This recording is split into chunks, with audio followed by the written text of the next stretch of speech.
계획이론 에세이 6장 파트 2를 진행하도록 하겠습니다. 6장 중에서 여섯 번째 항목인 새로운 전반적인 경영 철학.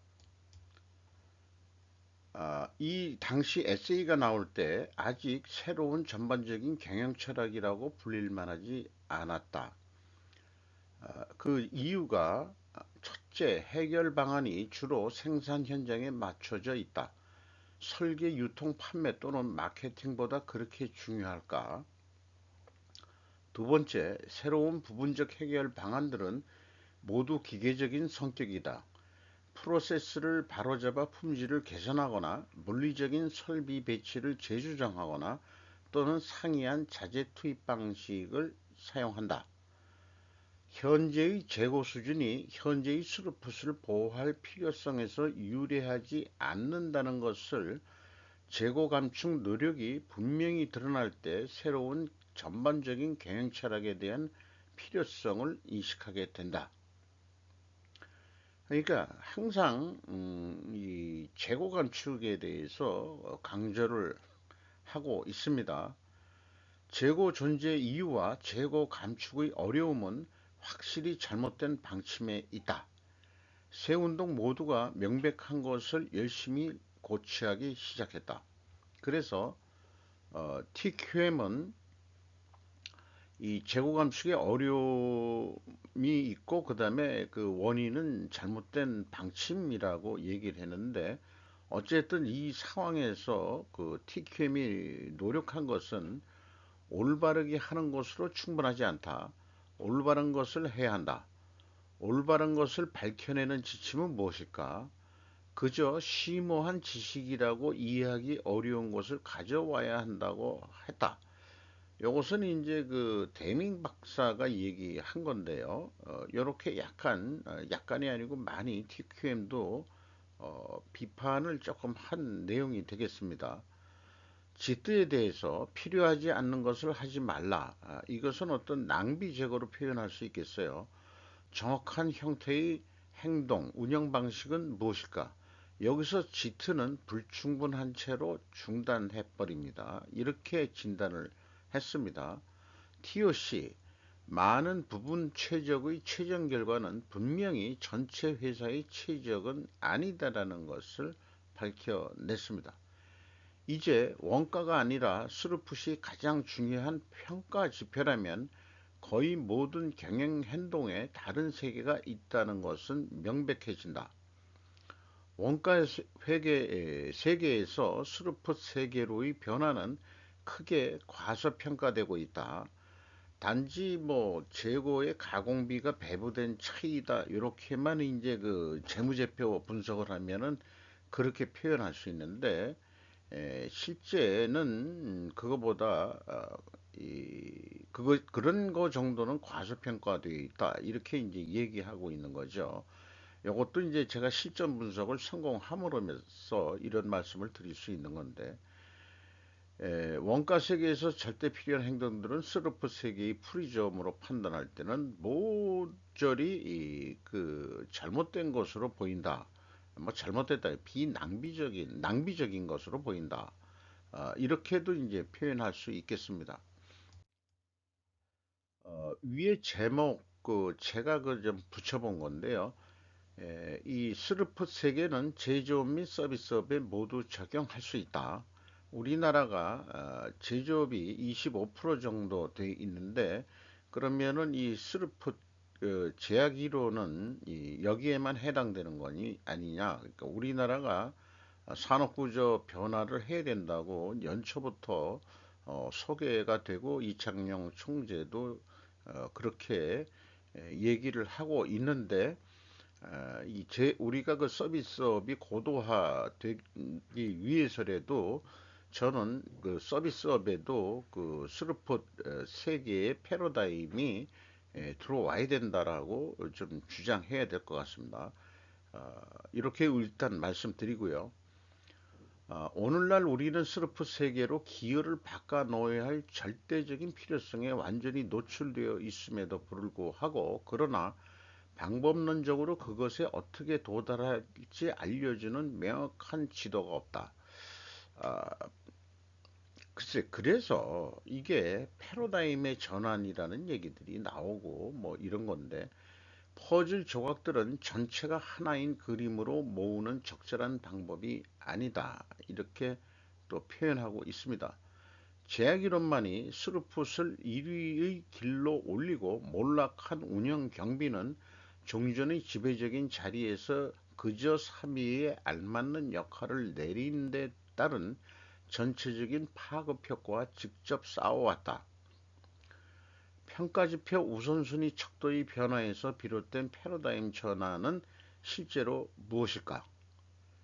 원가 세계는 모든 것이 중요한 세계다. 운영 경비를 지배적인 평가지표로 두면 조직이 독립 변수들로 구성된다는 인상이 생긴다.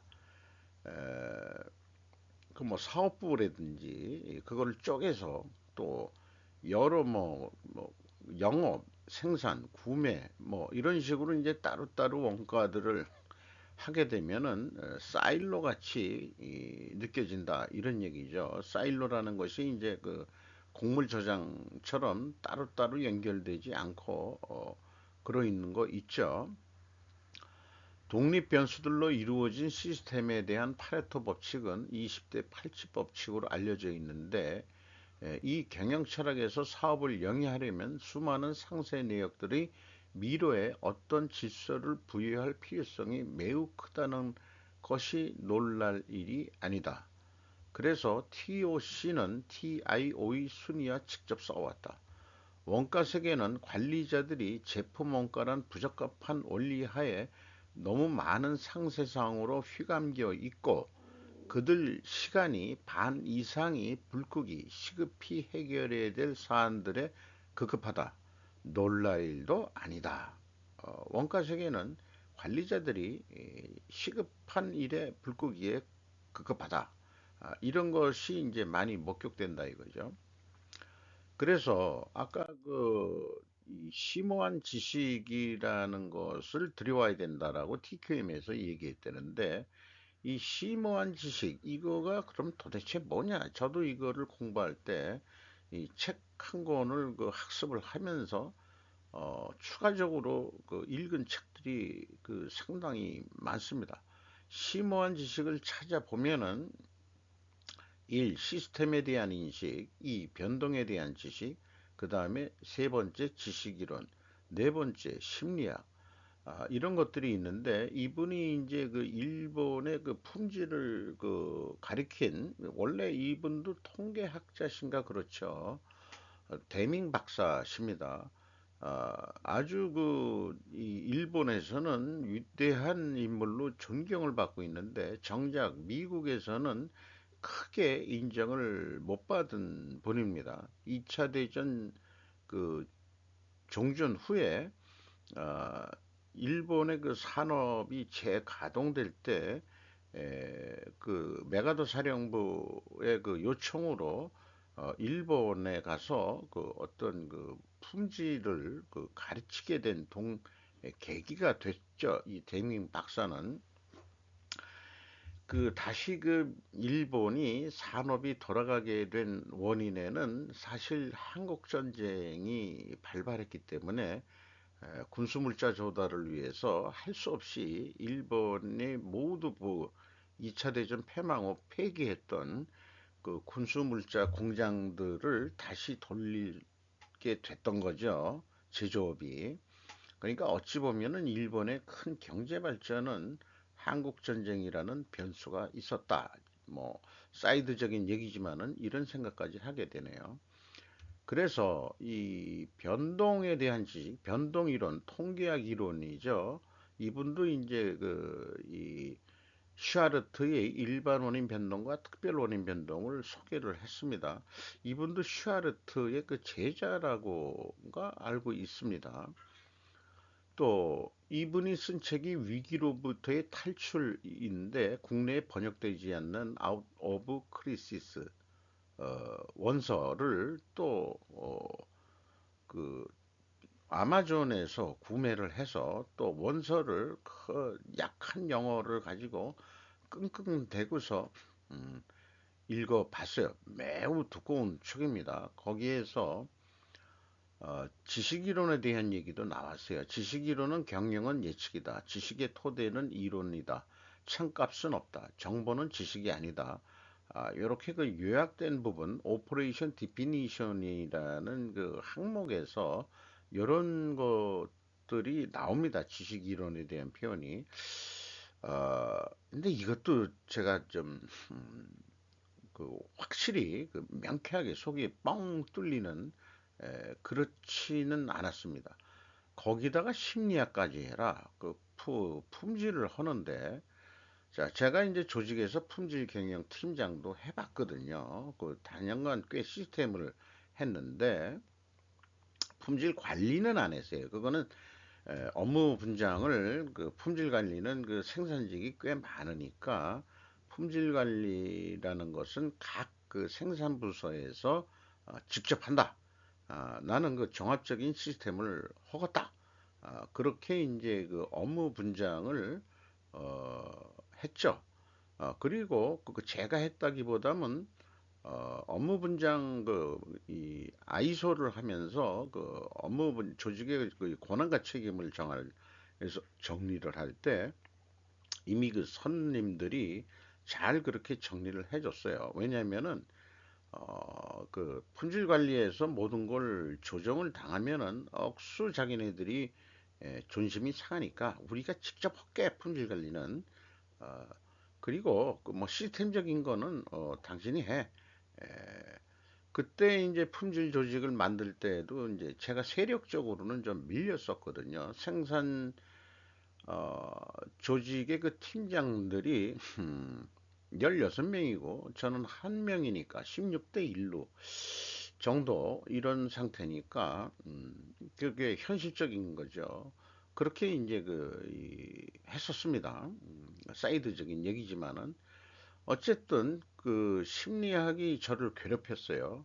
그리고 또 책을 찾아보면 심리학 분야가 너무 분파가 돼가지고 그래도 좀 뭐 이 인지 심리학과 사회 심리학은 스마트한 생각들과 에, 선택들 어, 이런 거를 좀 이 학습을 해봤고 진화 생물학과 인지 심리학의 결합이 또 있어요. 그것을 진화 심리학이라고 하는데 진화 심리학은 나중 그저 심리학으로 불릴 것 같다 이런 얘기고 심리학은 과학이다라고 또 얘기를 하는 이런 심리학 책도 좀 배우고 또 국내 그 번역하신 분도 좀 만나본 적도 있고 대화를 나눠본 적이 있습니다.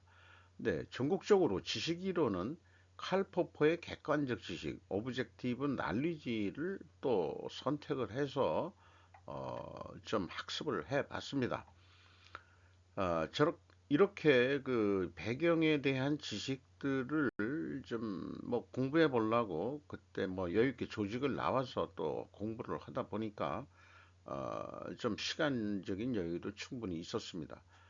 여기에 이제 추가적으로 데밍 박사도 통계학 박사니까 통계의 힘 저자 니시우치 히로우라는 사람이 쓴 책이 국내 번역이 되어 있는데 이 서문인가 이런데 이런 얘기가 나와요.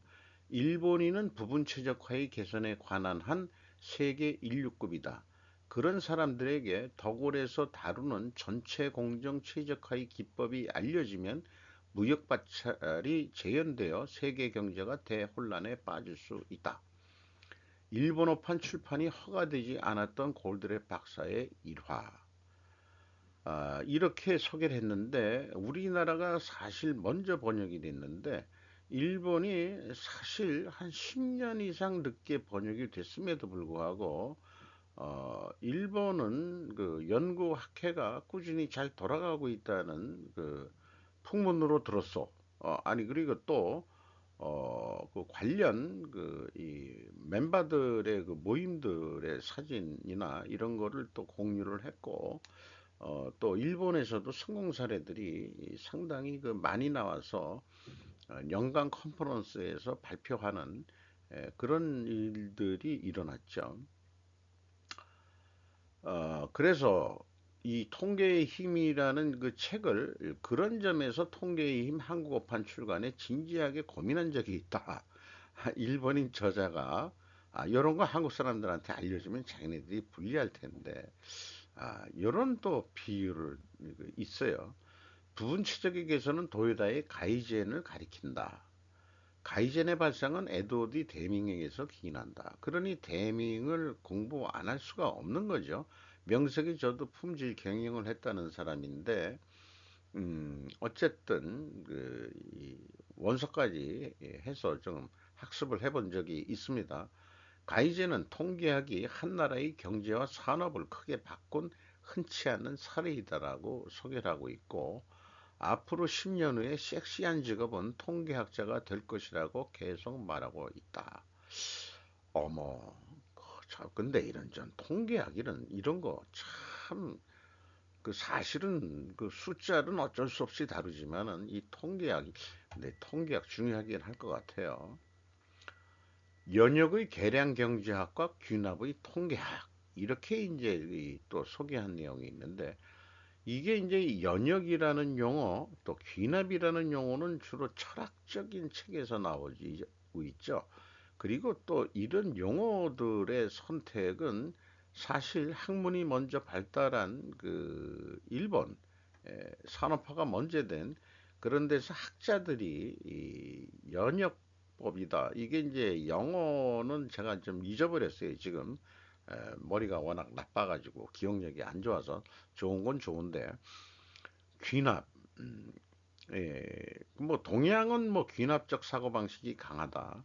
또 연역적 사고방식은 서양식 그 사고방식이다. 이렇게도 얘기를 하죠. 그 연역이 어떻게 보면은 과학적 사고방식이라고 얘기할 수도 있고 귀납이라는 것은 경험 법칙에 의해서 뭐가 그러니까 하나를 보면 열을 난다는 것처럼 샘플을 가지고 모든 것을 확대 해석할 수 있는 뭐 그런 거로 일단 제가 좀 표현해 볼 수 있지 않을까 그런 생각을 해봅니다. 그 배경에 대한 자료들을 좀 소개하는데 제가 좀 시간을 할애하고 있네요. 그래서 칼 포퍼의 그 객관적 지식이 또 국내에 번역이 돼서 제가 느낌은 요건 진화론적인 접근이었다. 이렇게 이제 명명을 하고 싶네요. 핵심적인 것은 추측과 반증 도식인데 conjecture and falsification이라고 할 수 있겠습니다. P1이 TT로 변하고 TT가 2로 변하고 그래서 P2가 된다. 아, 그 P 문제 P1 프로그램 1이 잠정적인 이론 TT가 되고 평가적인 오류 제거가 된 것이 2가 되고 근데 그렇게 되더라도 문제 2로 또 넘어간다 이런 식의 얘기로 일단 이해를 하겠어요. 평가는 항상 비판적이며 그 목표는 발견과 오류 제거이다. 지식의 성장, 즉 학습 과정은 반복적이거나 축적의 과정이 아니라 오류 제거 과정이다. 이 표현이 들었을 때, 지식이라는 게 많은 데이터를 내 머릿속에 들어가는 게 중요한 게 아니구나. 오류를 제거하는 과정이다, 지식이라는 게. 이게 지혜다 이거예요.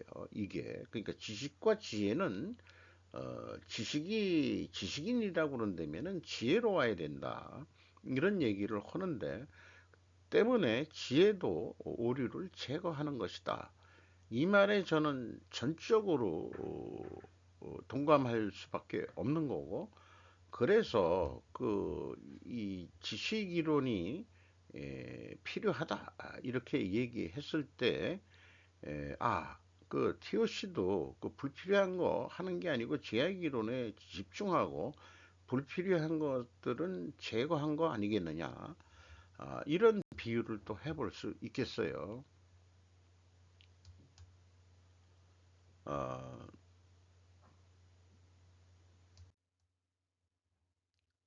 7. 스루풋 세계를 본격적으로 설명을 하고 있습니다. 조직은 분명 독립 변수들의 시스템이 아니다.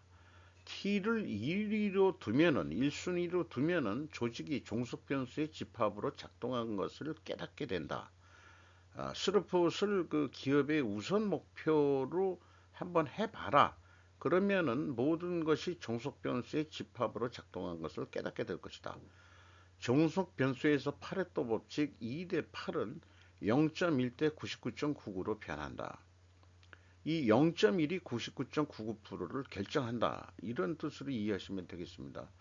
더 이상 생산만이 주된 관심사가 아니며 유통, 판매, 설계 기술, 재무도 영향을 받는다.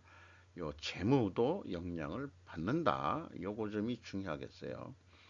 조직의 한 부분을 마치 고립된 왕국처럼 관리하는 것은 운영 경비가 지배적일 때에는 가능하지만 스루풋이 우세할 땐 불가능하다.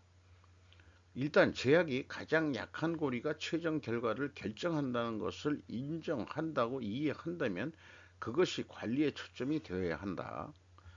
대부분의 회사들이 개선의 직접적인 결과로 직업을 잃지 않게 될 것이라고 선언하고 있는 오늘날 같은 회사가 원가 절감 프로그램에 몰두해 있는 것을 보면 아주 우습다라고 얘기를 하고 있습니다.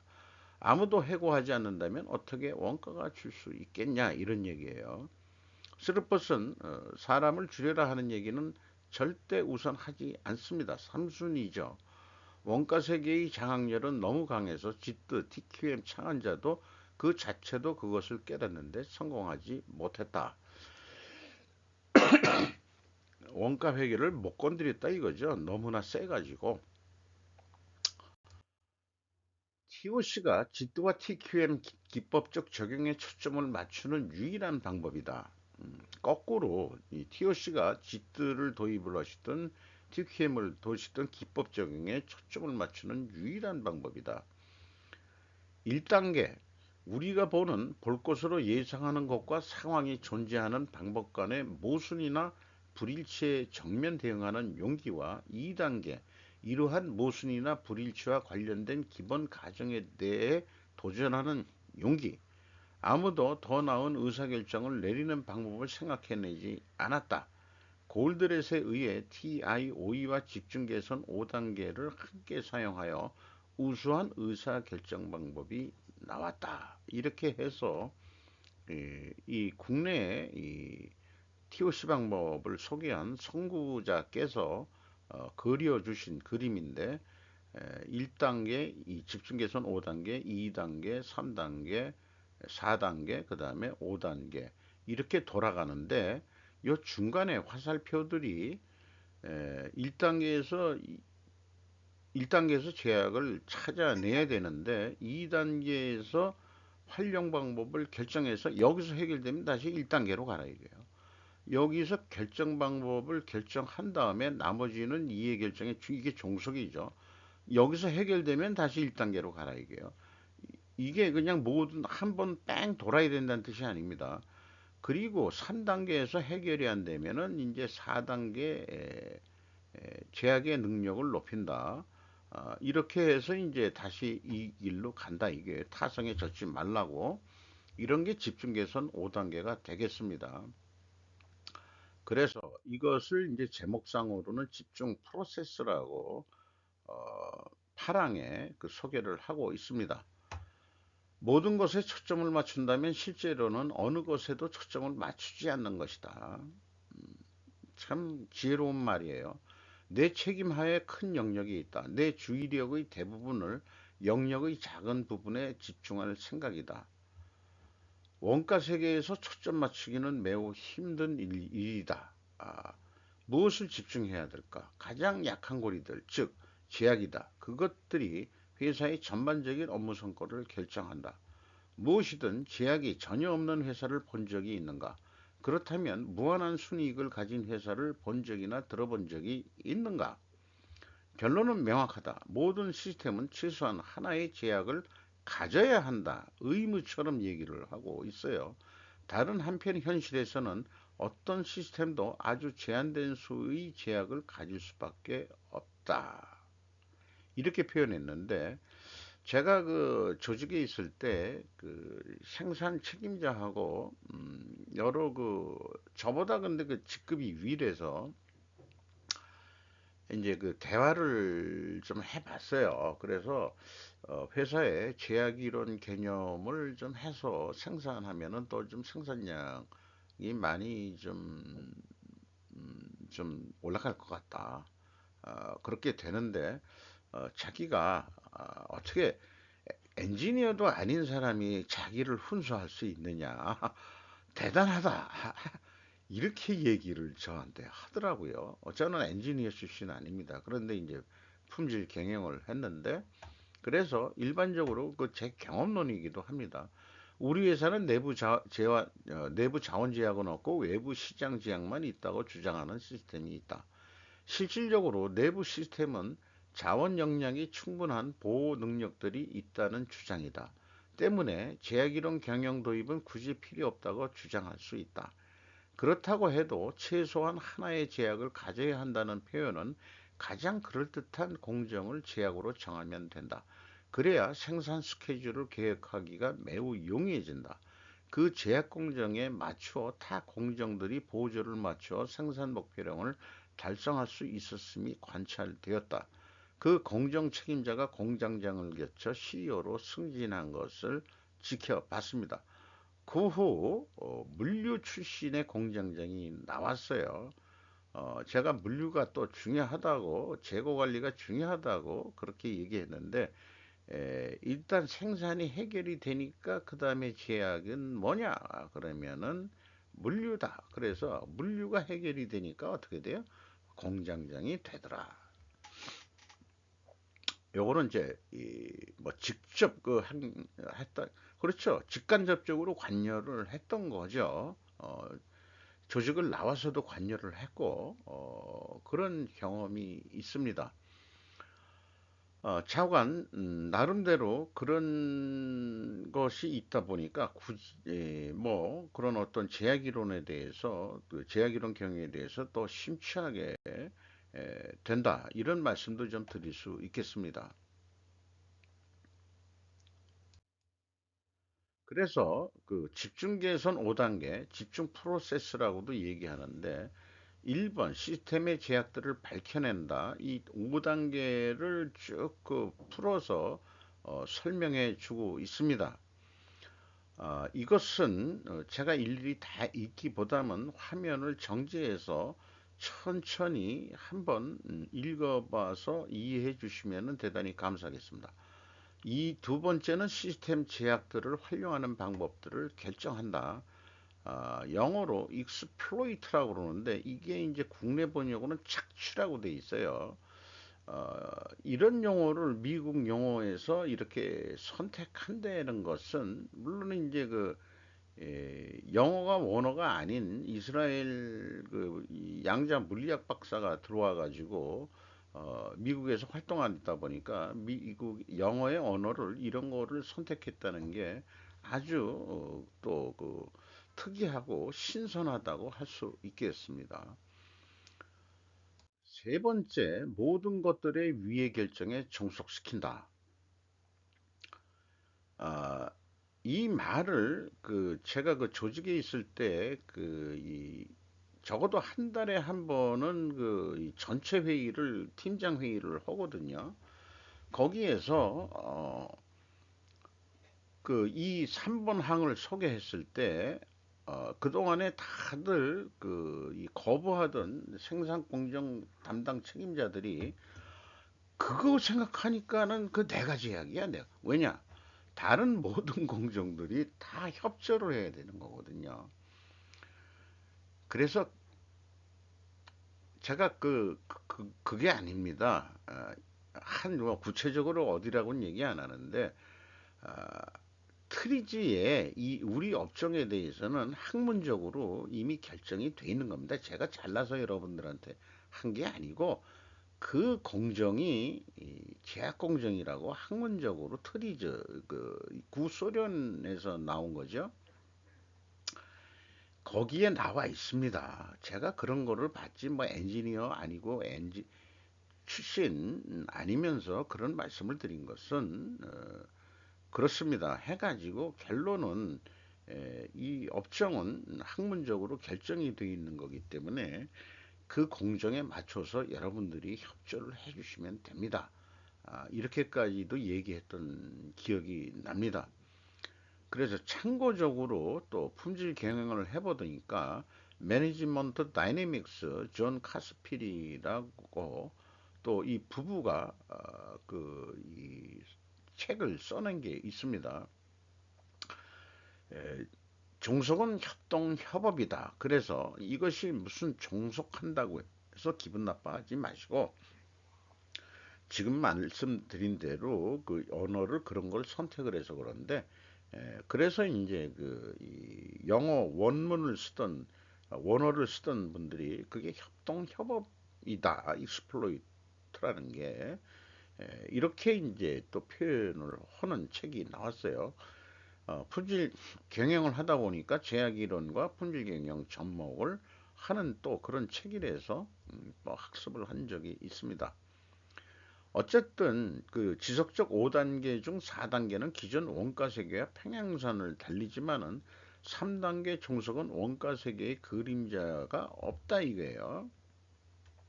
이 표현이 좀 간접적인 영어식 표현이겠습니다만은 종속은 전반적인 새로운 패러다임이다. 1%를 제외한 99%가 종속해야 한다는 것이 쉬운 일인가? 쉬운 일 아니죠. 그래서 전체 목표와 개인 목표 사이는 자동적으로 공통적이지 않다. 효율성이란 측정이 신변에 따라다니는 위협으로 걸려 있다. 사람이 변하지 않는 이유는 현재의 효율성 관리가 이슈가 되기 때문이다. 여기서 관리란 자기 운영 영역에서 느낌이 오는 것과 또는 희생되는 두려움을 뜻한다.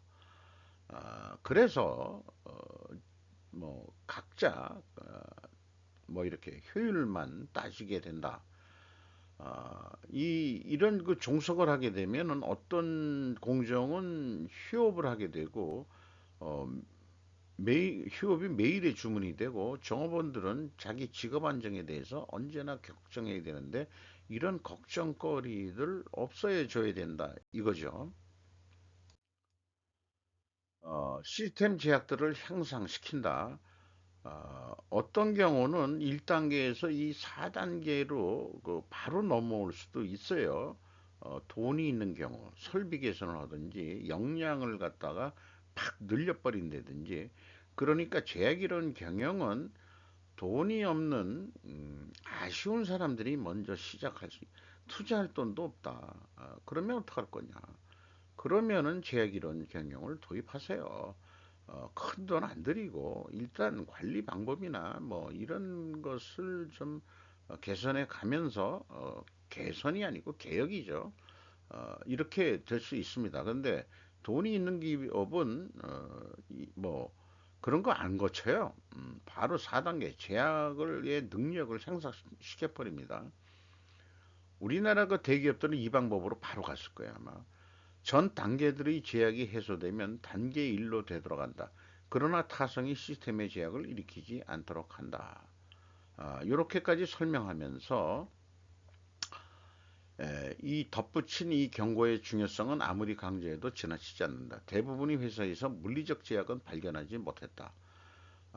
그 방침 제약을 제가 이제 어글리 방침이라고 당분간 표현한다고 했습니다. 방침이라는 게 높은 데서 올라오는데 당신이 잘못됐어 그러면 이거 장사해 먹기 그건 진짜 어려운 거 아니에요. 문제는 당신 회사의 문제는 바로 당신이야 라고 그렇게 얘기하면서 그 컨설팅 피나 뭐 수수료를 받아내기가 참 어렵지 않겠어요 현실적으로. 그래서 어글리라고 얘기해도 기분 되게 나쁠 거예요. 그 CEO는 방침을 낸 사람이 시장 제약을 가진 회사를 본 적이 없다. 마케팅 어글리 방침을 가진 회사는 많이 보았다. 진정한 능력 제약, 진짜 병명을 가진 회사는 보기 드물다. 그러나 생산과 물류, 어글리 방침을 가진 회사들은 자주 본다. 많은 회사들이 공급자들을 불평하지만 나는 단 하나의 경우를 빼고 공급자 제약을 본 적이 없다. 지금 우리나라는 중국이라는 공급자 제약을 가지고 있습니다. 그래서 제가 이제 다른 방송에도 얘기했지만 친중 세력들은 자살하려고 그냥 불구덩이에 들어가는 거하고 똑같아. 그렇게 얘기를 지금 저는 하고 있는데 무슨 그 이 외교 뭐 연구 전문이라는 그런 쪽에서도 어 뭐 다시 2024년도에는 중국하고 관계 개선을 그 고려해야 된다는 식으로 이따위 발언들을 하는 그 가짜 엘리트들 친중 그런 사람들 때문에 한국의 미래가 참 걱정스럽기만 합니다. 다루기 힘든 이런 방침들에 대한 이유를 찾기 위해 파고들 때마다 어떤 일이 일어날까? 진실을 말하자면 때로는 거의 고고학적 발굴조사 같은 것을 시작해야 된다. 참 쉽진 않다 그런 뜻이에요.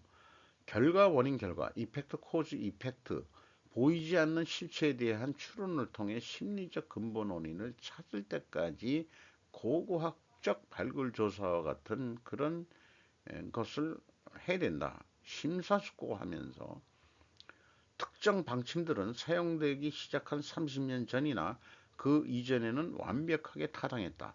원가 세계에서 했던 방침은 타당했다. 그러니까 CEO가 했던 방침들은 그 맞았던 거예요. 근데 현실이 좀 변했잖아요. 환경이. 그 모든 이유들이 사라졌지만 방침들은 여전히 우리 곁에 있다. 다섯 단계를 모든 사람들이 직관적으로 그런데 알았다. 방침하고 다르게 모든 사람들이 그것들을 진실을 말한다고 이해한다.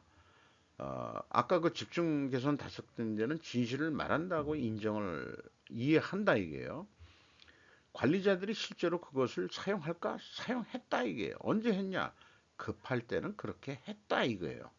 그리고 그게 끝나면 원가세계 패러다임으로 다시 돌아가더라 이런 얘기입니다.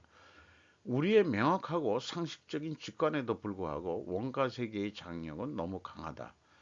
우리 행동은 방금 마련한 간단하고 전적으로 명확한 단계들보다 형식적인 원가 세계의 절차에 의해 훨씬 더 많이 우리는 조종을 당한다. 요거는 6장 6에 나와 있는 새로운 전반적인 경영 철학에서 내용을 여기에 다시 재인용하고자 합니다.